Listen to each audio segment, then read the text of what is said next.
Hi friends, இந்த வீடியோவில் வந்து நம்ம என்ன பார்க்க போகிறோம் அப்படின்னு கேட்டிங்கன்னா, இப்போ வந்து நம்மளோட கூலி திரைப்படம் வந்து வெளிநாட்டில் மட்டுமே வந்து இத்தனை கோடி வசூல் செஞ்சுருக்கா அப்படின்ட்டு வந்து ரொம்ப பெருசாக வந்து இந்த விஷயம் பேசப்பட்டுருக்கு. ஸோ அதை பற்றி அந்த வீடியோ நம்ம டீட்டெயிலாக பேச போகிறோம்.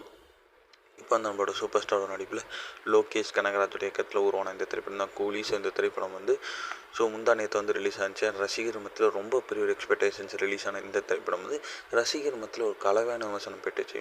ஒரு தரப்பு மக்கள் செகண்ட் ஹாஃப் இன்னும் பெட்டராக பண்ணியிருக்கலாம் அப்படின்னு சொன்னாலுமே வந்து இன்னொரு தரப்பு மக்கள் சூப்பராக இருக்குது, லோக்கியோட பெஸ்ட் இது அப்படின்ட்டு சொல்லிட்டு தான் இருக்காங்க. ஆனால் இந்த திரைப்படத்தில் சூப்பர் ஸ்டாரையும் தாண்டி ஒரு அமீர் கான், நாகார்ஜுனா, சத்யராஜ், ஸ்ருதிஹாசன் இந்த மாதிரி வந்து ஏகப்பட்ட கதாபாத்திரங்கள் ரொம்ப ரொம்ப முக்கியமான ரோலில் நடிச்சிருந்தாங்க. ஸோ இது வரைக்கும் வந்து மொத்த வசூலே வந்து கிட்டத்தட்ட நேற்று ஒரு நாள்லேயே 151 கோடிக்கு மேலே வசூல் செஞ்சுருக்கு அப்படின்ட்டு அஃபிஷியல் சன் பிக்சர்ஸ் வந்து சொல்லியிருந்தாங்க.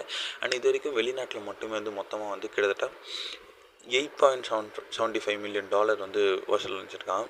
அதாவது இது வந்து இந்திய ரூபாய் காசில் வந்து கிட்டத்தட்ட 77 கோடி அப்படின்ட்டு சொல்லப்படுது. அண்ட் முதல் நாளில் வந்து ஓவர்சீஸில் இவ்வளோ பெரிய கலெக்ட் பண்ணுறது அப்படின்னு ரொம்ப பெரிய விஷயம். அண்ட் சூப்பர் ஸ்டார் வந்து இது வந்து சூப்பராக பண்ணியிருக்காரு அப்படின்னு சொல்லலாம். ஸோ இதுக்கப்புறம் எவ்வளோ கோடி வசூல் செய்யுது அப்படின்னு வெயிட் பண்ணி தான் பார்க்கணும்.